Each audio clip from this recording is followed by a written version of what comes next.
Hello అండి, అందరికీ నమస్కారం. నేను మీ కళ్యాణి. అందరూ బాగుండాలని దేవుడిని మనస్ఫూర్తిగా కోరుకున్నాను. ముఖ్యంగా దుర్గమ్మ తల్లిని మనస్ఫూర్తిగా బాగా కోరుకుంటున్నాను. చూశారు కదా వరదలు. మేము ఆ రోజు మార్నింగ్ సండే మార్నింగ్ నిద్ర లేచి చూసేపాటికల్లా ఈ విధంగా వచ్చేసింది. అప్పటికి టైం వచ్చేసి 7 or 7:30 అవుతుంది.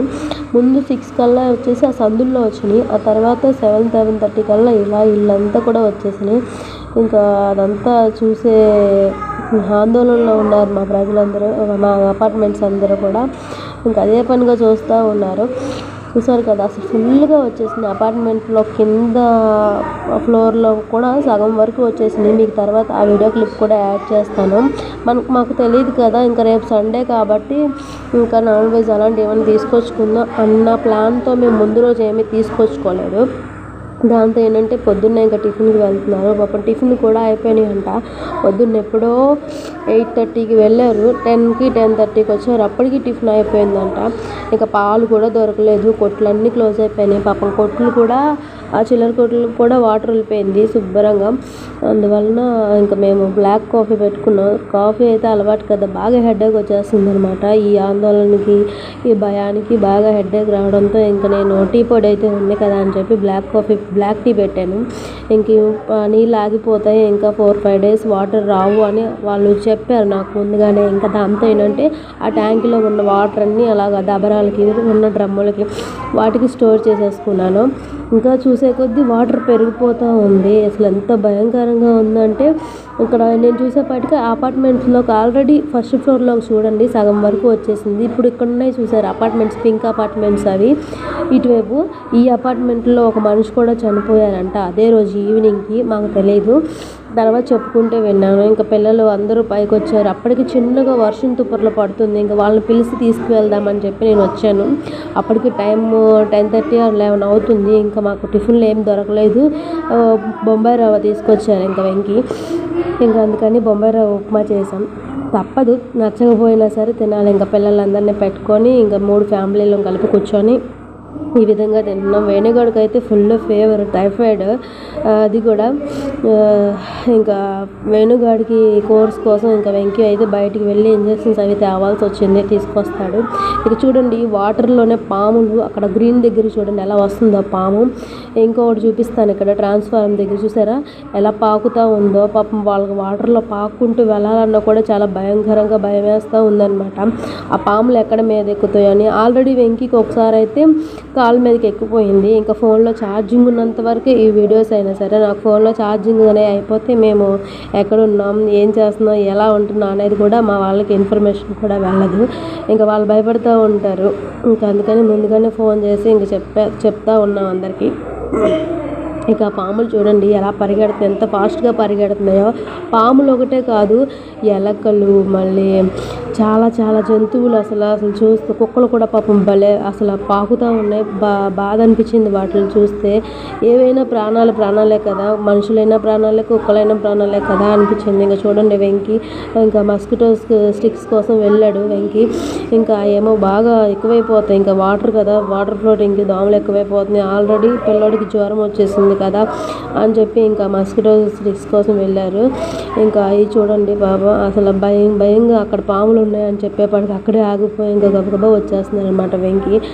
ఆల్రెడీ ఆ ఫస్ట్ రోజు, ఇది సండే ఇది జరిగింది, అప్పటికి 3-4 రౌండ్లు వెళ్ళొచ్చారు పాపం వాళ్ళు. ఎక్కడ వాతావరణం ఎలా ఉంది ఏంటి అని, అంటే ఎటువైపు వాటర్ తక్కువగా ఉన్నాయి, మనకు కావాల్సినవి తెచ్చుకోవాలి అని. ఇప్పుడైతే అనిపించింది నెల సరుకులు తెచ్చుకుంటే ఎంత బాగుండు అని. ఇక ఫస్ట్ ఫ్లోర్లో వీడియో చూపిస్తాను చూడండి. ఫస్ట్ ఫ్లోర్లో ఉన్న వాళ్ళకి సగానికి పైగా వాటర్ వచ్చేసినాయి. ఇక్కడ అమ్మ వాళ్ళకి కింద ఆ గ్యాస్ బండ అవి వదిలేశారు, అవి తీసుకొద్దామని చెప్పి నేను కూడా వెళ్ళాను. నాకైతే నడుము దాకా వచ్చేసినాయి వాటర్. డ్రెస్సింగ్ టేబుల్ అన్నీ పోయినాయి, అన్నీ పాడైపోయినాయి. చూడండి మంచం కూడా మొత్తం పాడైపోయింది. ఇంకా ఈవినింగ్ అయిపోయింది.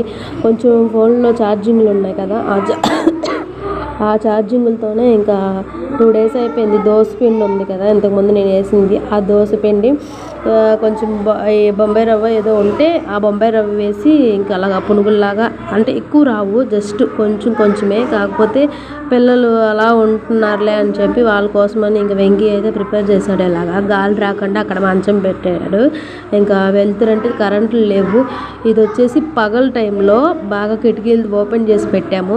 సెకండ్ డే ఇంకా వెంకీ ఇంజెక్షన్స్ అవి తీసుకొచ్చారు. వేణుగాడు పాపం బాగా ఏడుస్తున్నాడు. టైఫాయిడ్ కదా, బాగా నీరసం అయిపోయింది. టైఫాయిడ్ అంటే బాగా హెడేక్గా ఉంటుంది. సేమ్ సిచ్యువేషన్ ఇప్పుడు నాకు కూడా వచ్చింది. వాడు అసలు కింద దిగట్లేదు. ఎంతసేపు ఎత్తుకోమనే అంటున్నాడు. చాలాసేపు వాడితోనే నాకు సరిపోయిందనమాట. ఇంకేంటంటే మా అదృష్టంగా నాకు చేతిలో వర్క్ కాబట్టి నేను చేసుకోగలిగాను. ఇంజెక్షన్స్ అన్నీ వెళ్ళి వెంకీ తీసుకొచ్చాడు. అన్న దగ్గరికి వెళ్ళి తీసుకొస్తే ఇంకా నేను ఏ పూటకు ఆ పూట ఇంజెక్షన్స్ చేస్తూ ఉన్నాను. లేదంటే ఇంకా రిస్క్ అయిపోయేది. ఈ పిల్లోడిని తీసుకెళ్ళలేక ఇంకా చాలా రిస్కులు పడే 4 రోజులు ఇలా పడ్డాము. ఇంకా లాభం లేదనిపించింది. ఇంకా 4వ రోజు తర్వాత మా వారు ఫోన్ చేసి రూముల కోసం వేటాడుతూ ఉన్నాడనమాట. ఇంకా పిల్లలతో ఇంక ఇబ్బంది అయిపోతున్నాను. అప్పటికి నాకు కూడా కొంచెం తేడాగా ఉంది ప్రాబ్లం. నాకు కూడా ఫీవరిష్గా, జలుబుగా, దగ్గుగా విపరీతంగా అనిపించింది అనమాట. ఇంకా ఫైనల్గా మా ఫ్రెండ్కి ఫోన్ చేస్తే రూమ్ ఉంది రండి వచ్చేయండి అని చెప్పి అనిందనమాట. మా హస్బెండ్ ఫోన్ చేయగానే ఇంకా తనైతే రూమ్ కూడా శుభ్రంగా కడిగి పెట్టించింది. అండ్ ఫ్యాన్ ఒకటి పెట్టింది మా కోసం. మంచినీళ్ళు కావాలంటే తీసుకెళ్ళండి అని చెప్పి ఈ ఇంటి పైనే వాళ్ళ ఇల్లు అన్నీ చెప్పింది. పైగా మా కోసం డ్రమ్ము అవన్నీ రెడీ చేసి పెట్టింది. ఒక్కొక్కసారి కూడా అనిపిస్తుంది ఫ్రెండ్ ఉండాలి అని. మనకి ఏదైనా కష్టంలో ఆదుకున్న వాళ్ళే నిజమైన స్నేహితులు అని అంటారు కదా, అలాగా కష్టంలో నాకు ఈ సమయంలో భలే హెల్ప్ చేసింది. మాకు ఇంకా పాలు ప్యాకెట్లు అవి తీసుకొస్తే వేడి చేసి పెడతానని చెప్పి వేడి చేసి పెట్టడం ఇవన్నీ చేసింది కూడా తను. ఇంకా ఏంటంటే మా వరకు చాలా సేఫ్ అయ్యాం మేము. ఎందుకంటే ఇంకా పైన ప్రాంతాల్లో అయితే చిన్న పిల్లలు చనిపోయారంట. ఆ వీడియో చూస్తుంటే నాకైతే ఏడుపు వచ్చేసింది. ఇంకా వాడి టైఫాయిడ్, వాడికి 3 days కోర్స్ పూర్తి అయిపోయింది. వెంటనే నాకు వచ్చేసింది. ఇంకా నేను కూడా వెళ్ళి ఇంకా చూపించుకుందామని చెప్పి వెంకీకి కాల్ చేస్తే ఇంకా వెంకీ తీసుకొచ్చేసి ఇంకా చూపించారనమాట. బ్లడ్ టెస్ట్ చేస్తే నాకు కూడా టైఫాయిడ్ అనే తేలింది. ఆ జలుబు, దగ్గు, తలనొప్పి బాగా విపరీతంగా ఉంది. ఆల్రెడీ నా దగ్గర ఉన్న మెడిసిన్స్తో నేను ట్రీట్మెంట్ చేసుకుంటున్నాను. పారాసిటమాల్ అని, దగ్గు సిరప్ అని ఇవన్నీ వేసుకుంటున్నాను. అయినా తగ్గట్లేదు. 10 days నుంచి వస్తుంది జ్వరం. నేను వేసిన ట్యాబ్లెట్లతో తగ్గుతుంది, మళ్ళీ వస్తుంది, మళ్ళీ తగ్గుతుంది, మళ్ళీ వస్తుంది. పగలంతా రిలీఫ్ ఇస్తుంది. ఏదో చిన్న పని చేసుకుంటున్నాను అడప మళ్ళీ ఫీవర్ వచ్చేస్తుంది. అసలు ఇంట్లో పని చేయడం కూడా చాలా కష్టమైపోయింది. మా ఆశా వాళ్ళు, ఇక్కడ రాని వాళ్ళు నాకు కొంచెం హెల్ప్ చేస్తూ ఉన్నారు. నీరసంగా ఉంది కదా కూర్చో కళ్యాణి అంటూ ఉన్నారు కాబట్టి చాలా వరకు నేను సేవ్ అయ్యాను. ఇంకా ఓపిక లేదు. ఇంకా మరుసటి రోజు మాత్రం వెంకీ మీద గొడవాడ. ఇంకా నా మెడిసిన్స్ నాకు పని చేయట్లేదు, ఇంకా నన్ను తీసుకెళ్ళి చూపించమంటే ఇంకా వెంకీ తీసుకెళ్ళగానే అది తెలిసిపోయిందనమాట. ఇంకా ఏదైనా కష్టం ఎలాంటిదైనా చిన్న నవ్వుతో పోగొట్టచ్చంట. ఆ నవ్వు మనం బలవంతంగా తేలేము, అది వస్తేనే మనం ఆపలేము. అదనమాట విషయం. ఇంకా నా పొజిషన్ ఎలా ఉందంటే ఆ టైఫాయిడ్ కూడా ఫుల్గా ఉందంట. ఇంకా వెంకీ ఏమో ఈ రూమ్లో ఇంకా తీసుకొచ్చారు. మాతో పాటు ఆశా వాళ్ళు రాని వాళ్ళు కూడా వచ్చారు. అయితే మేము వాళ్ళు ఇక్కడ కొంచెం కొండ వాతావరణం వాళ్ళకి అడ్జస్ట్ అవ్వలేదు. ఇంకా వెళ్ళిపోయారు వాళ్ళు. ఇంకా వెంకీ ఏమో వాటర్, ఫుడ్ ఇవన్నీ తీసుకొస్తున్నారు. ఇంకా నేనైతే ఇంట్లోనే 2 పూటలు వెళ్ళింది ఇంజెక్షన్ అవి చేయించుకుంటూ ఉన్నాను, పిల్లలు చూసుకుంటూ. వాళ్ళైతే వెళ్ళిపోయారు. ఇంకా కరెంట్ వస్తే మేము కూడా వెళ్ళిపోతాం. కొంచెం నాకు కూడా కోర్స్ ఉంది. ఇంకా రేపు ఒక్కరోజు ఆ కోర్స్ పూర్తయిపోతే నేను కూడా సెట్ అయిపోతాను. ఓకే ఫ్రెండ్స్, ఈ వీడియోని వీలైన